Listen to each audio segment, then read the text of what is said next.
Hello, and welcome to the Wade Borth Podcast. I'm your host, Wade Borth, and in every episode, my goal is to get you to think differently about how money works and ultimately to empower you to take control of your money and your personal financing system.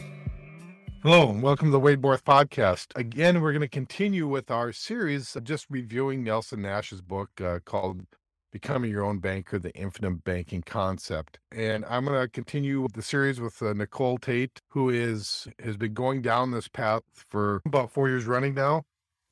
And it's interesting the perspective, Nicole, that you bring compared to where I see it. And it's always interesting to hear, other people's take and other people's perspective when it comes to reading Nelson's book, because again, it's like we change our perspective. Once we learn something, once we understand it, then we read it again or we experience something, it's a completely different experience, right? And so Right. I appreciate you taking time to go through this with me. And I love the fact that we're able to get together and have this conversation around Nelson's book, because there's such great stuff in there.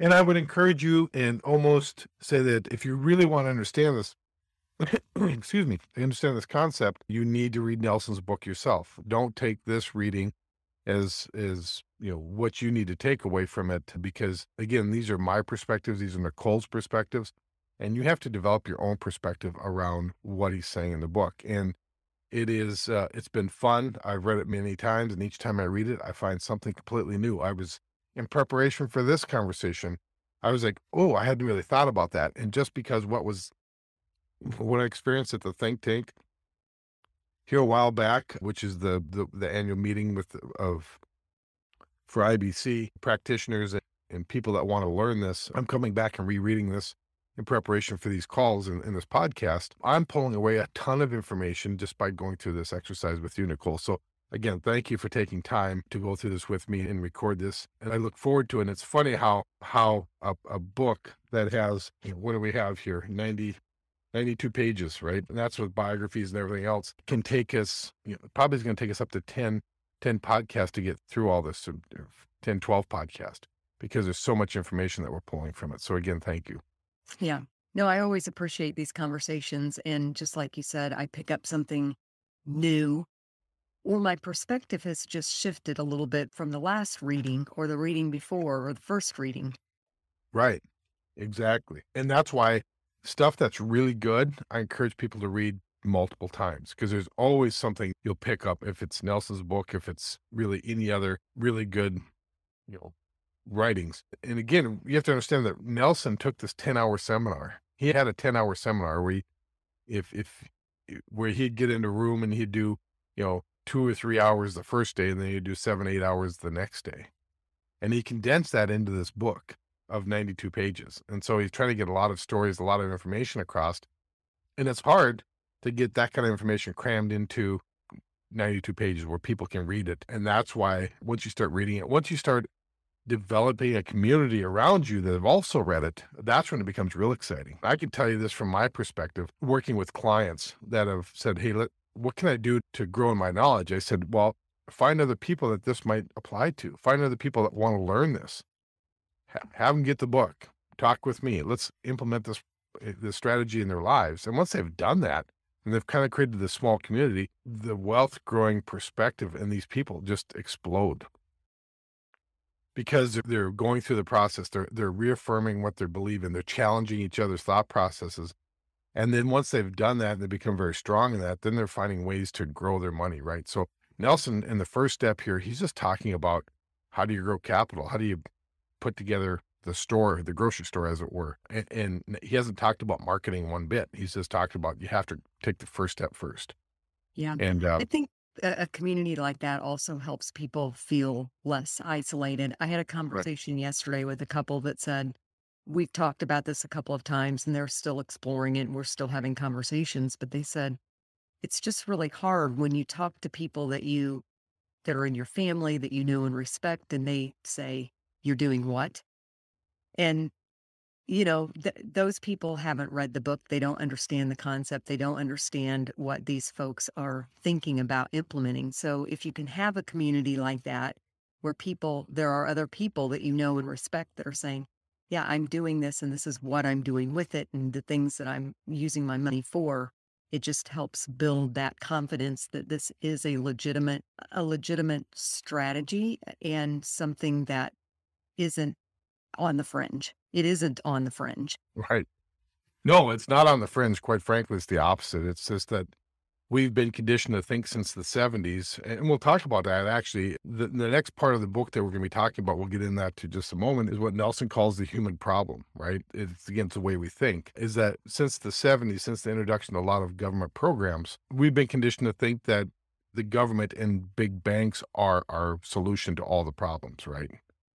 And it's just how we think and how we've been conditioned to think. Because if you look at it, and I use this example all the time, look at your cable lineup. How many financial shows are on there to condition you the way to think a certain way, to think a certain way?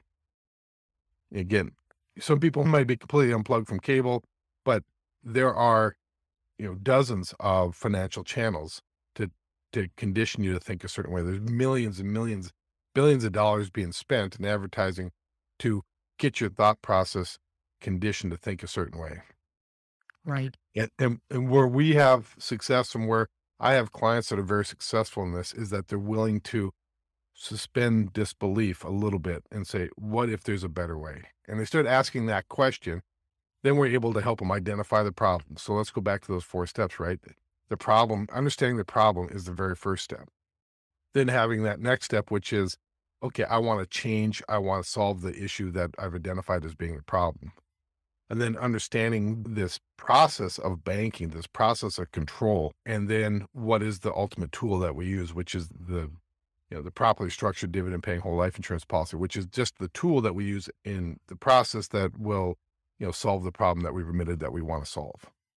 Okay, so with that groundwork, let's hop into, again, if you have a chance to read the book, we're just on page 23, and it is the human problem, which ultimately is the biggest problem that we have, right? I can't put together a calculator to show you how to solve the human problem.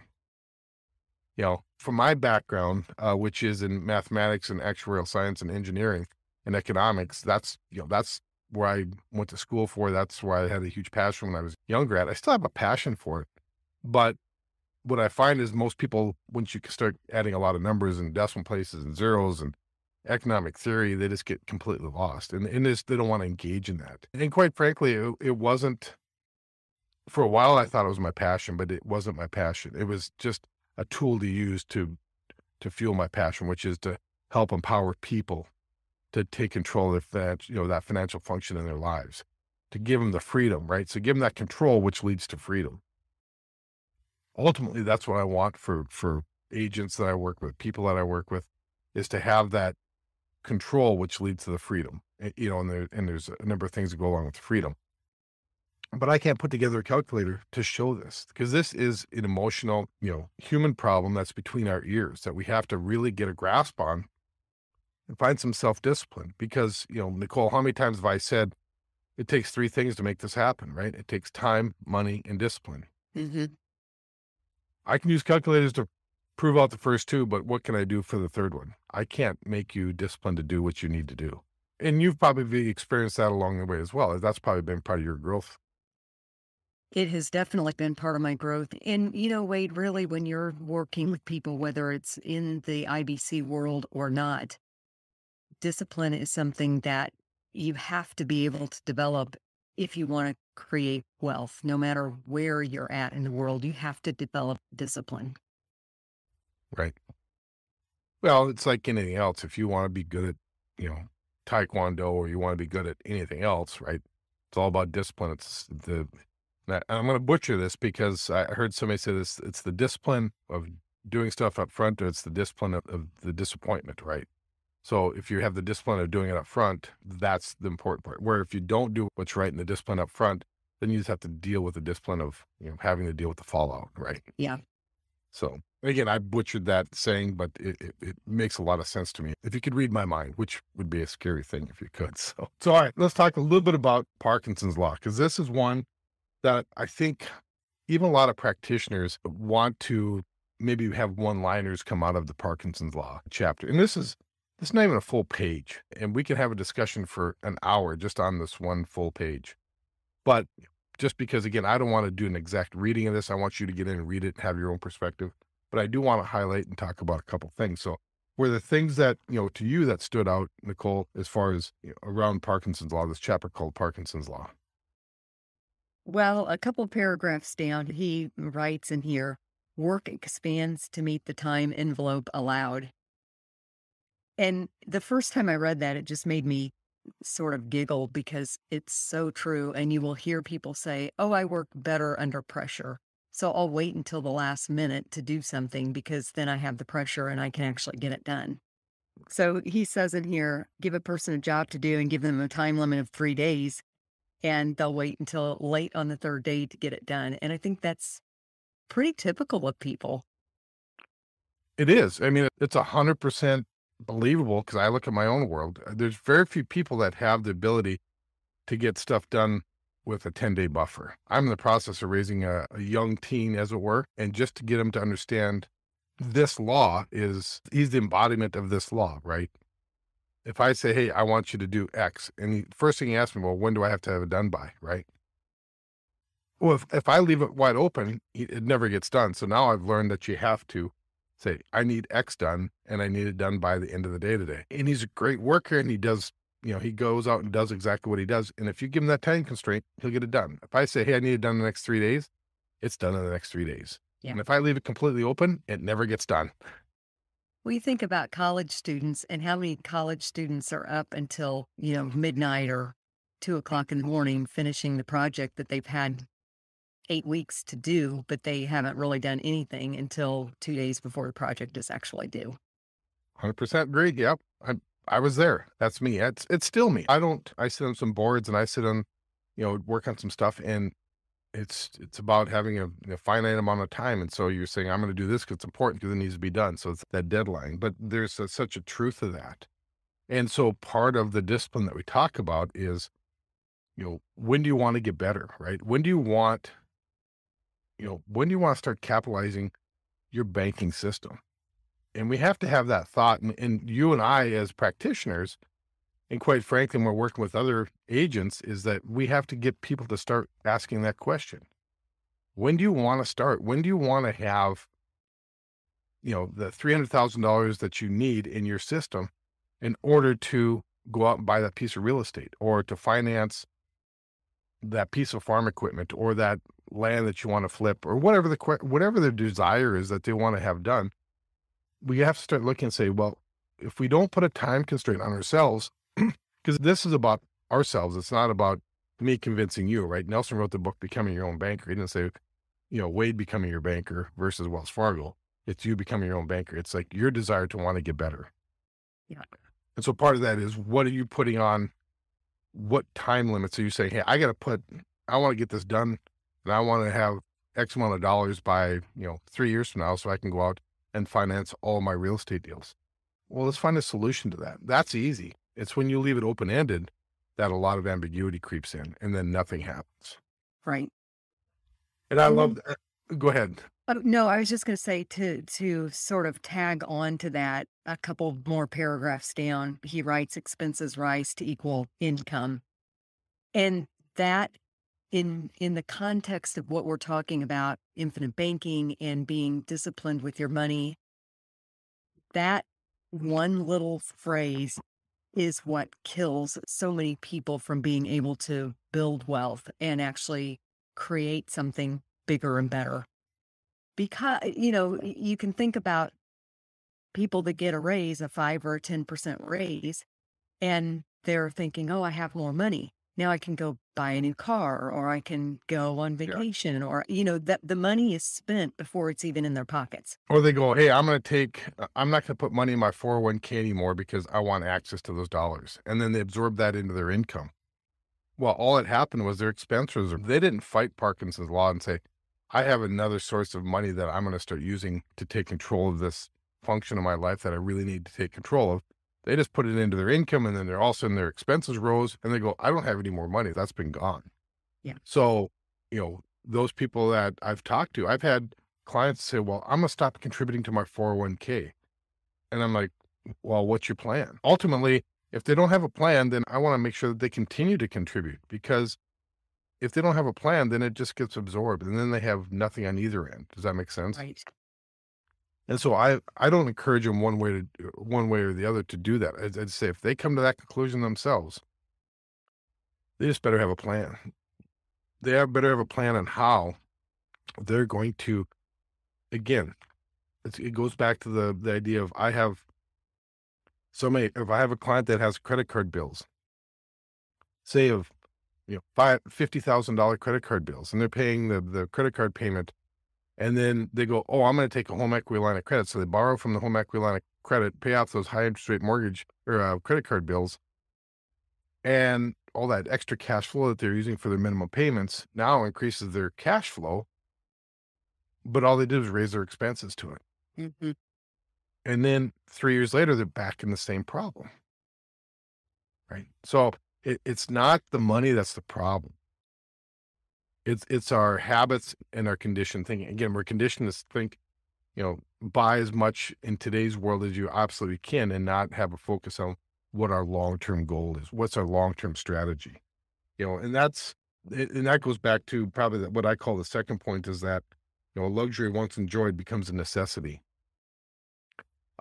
Love this thought process, and I hear a lot of practitioners talk about this, but it is true. And that's part of the problem again and it's funny because I bought a Wrangler for my wife a while back and it didn't have electric windows. So my son gets in there. And he's like, what are these? He's never seen a window crank, right? So in his life, he'd never seen a window crank. He's like, well, I got to crank down the window. There was this disappointment that he couldn't push a button and have the window come down and automatically, right? So now, again, this is so funny because when we buy vehicles, you hit the button once or twice and then the window goes down automatically. You don't have to hold the button forever, right? Yeah. Just thinking, the last car that I got had a heated steering wheel, which I didn't necessarily want. It just came as part of the car. I wouldn't have asked for that, but now that I've had that, oh yeah, I definitely want that on all future vehicles. But can't just put gloves on. Now I need to have a heated steering wheel for the winter.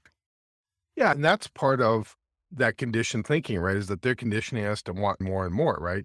And a while back, I was in the airport and get off the plane. First thing I'm gonna do is go wash my hands. And I'm like sticking my hands underneath the faucet, trying to get the dang thing to work. Well, this particular airport had the little knobs you still have to turn to start the water, right? So again, it's kind of a funny story how we get conditioned to think a certain way, but it becomes a necessity. And you're like, what do I have to do? Touch these handles for? And you're just like, the thought process is they're conditioning you to think a certain way. And part of that is all these necessities. Everything that was a luxury has now become a necessity. Yeah. And Nelson writes about that because his point is you need to fight that every day. We have to fight this thought process of, Parkinson's Law every day. Is that maybe we should get work done before the time limit. And then when we do have an increase in our income, that we don't raise our expenses and that we don't need all the luxuries. Now, I want the luxuries and we work for that. So we're not saying don't have a luxurious life, but just find ways now to have somebody else pay for it, right?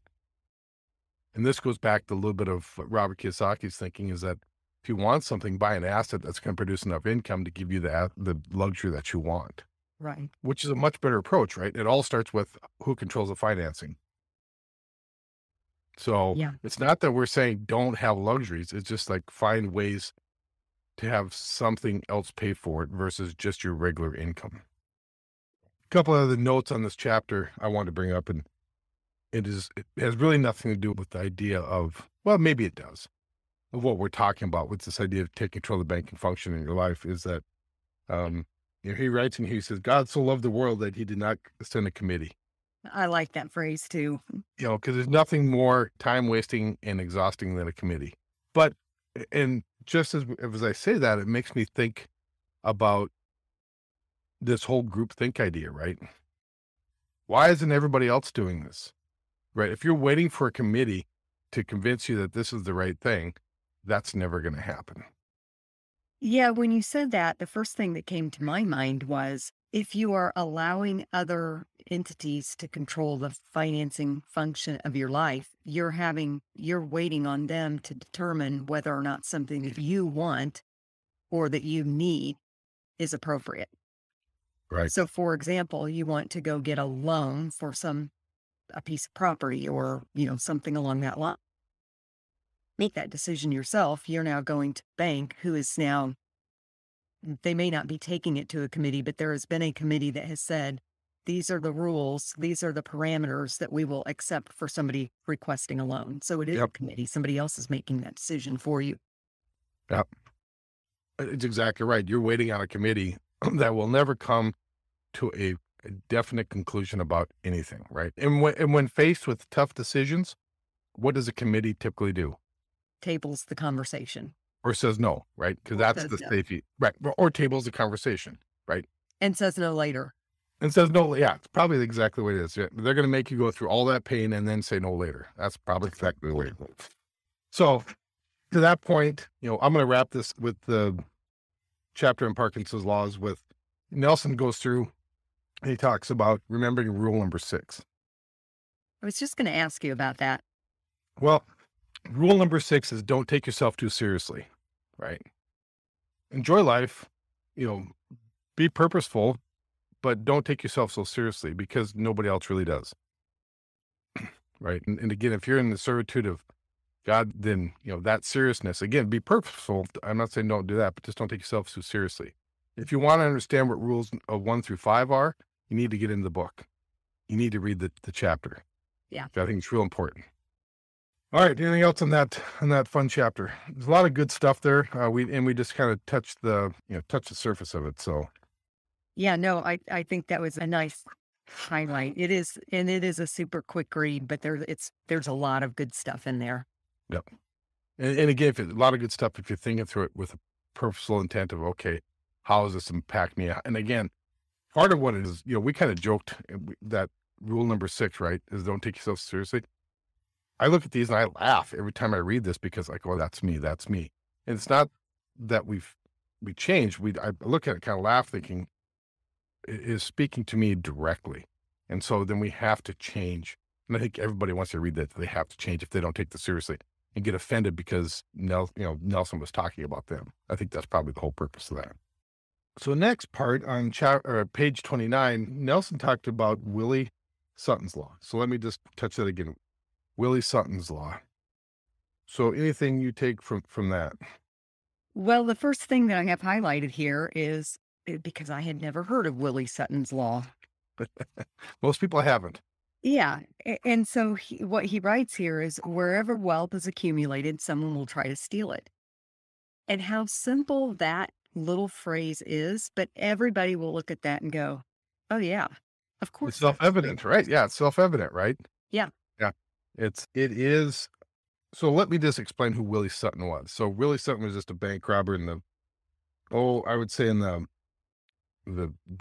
dirty 30s, I think is probably when he got his predominance. And he made the statement, they said, again, you have to remember what was going on in the 30s is that this is the era of Dillinger and Bonnie and Clyde. And they saw bank robbers as as a Robin Hood type of people, right? They were taking from the rich and giving to themselves, not to the poor, but to themselves, right? And so they asked him, I don't know if they idolized him, but he was a celebrity back in that day. Mm-hmm. They go, Willie, why do you rob banks? And his simple response was, because that's where the money's at. Right? And it's that simple. And the point is that wherever wealth is accumulated, people are going to try to steal it. And it's self-evident because it goes back to the biblical times. If you read any part of the Bible, right? It's why is there a commandment that says thou shalt not steal? Is because people understood this, is that it was, I think Nelson puts it, that theft is the first labor-saving initiative that was ever developed. Right? You don't have to do anything. You just have to go steal. If you're enjoying this podcast or know anyone else that might be interested, please be sure to hit the subscribe button and please leave a review. This will help this podcast reach and help more people by ranking higher in searches and ultimately help more people get out of financial bondage. And don't be afraid to share this podcast with your friends and family, as we can be easily found on Apple Podcasts and Spotify.